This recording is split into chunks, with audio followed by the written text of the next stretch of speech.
Kirinyaga. You remember those sacking of 188 nurses? Well, those nurses are now demanding that the Kirinyaga County Public Service Board reinstates them as directed by the Public Service Commission, led by the Kenya Nurses Union of Nurses Chairperson Joseph Ngwasi. The medics say the county has totally ignored the PAC directive which authorized it to absorb them back.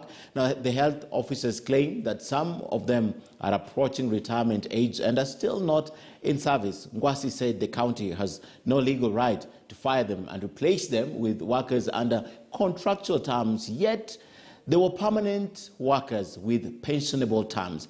Lucy Mburu, Assistant General Secretary of the KNUN, said that they are ready to report to work immediately. That's the Union of Nurses.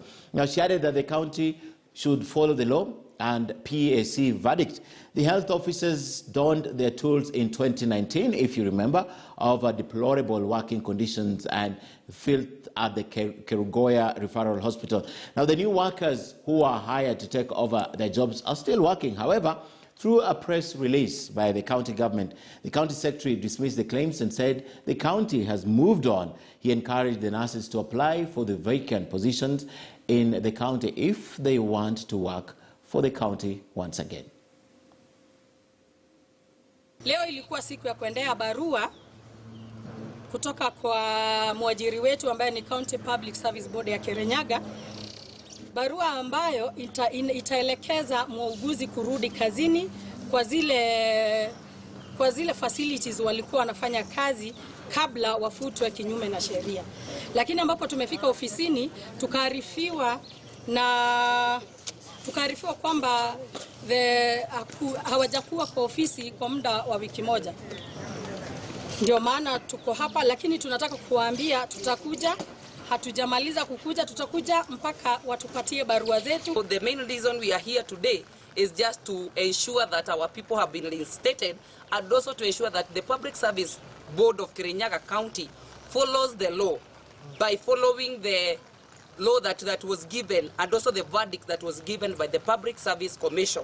So that is the reason we are here. And should the same happen today, our members are ready as early as today, tonight, to report to the work immediately. If it is something which is anchored in a constitution, it is not a request. It is their right. And therefore, we are not asking for a privilege.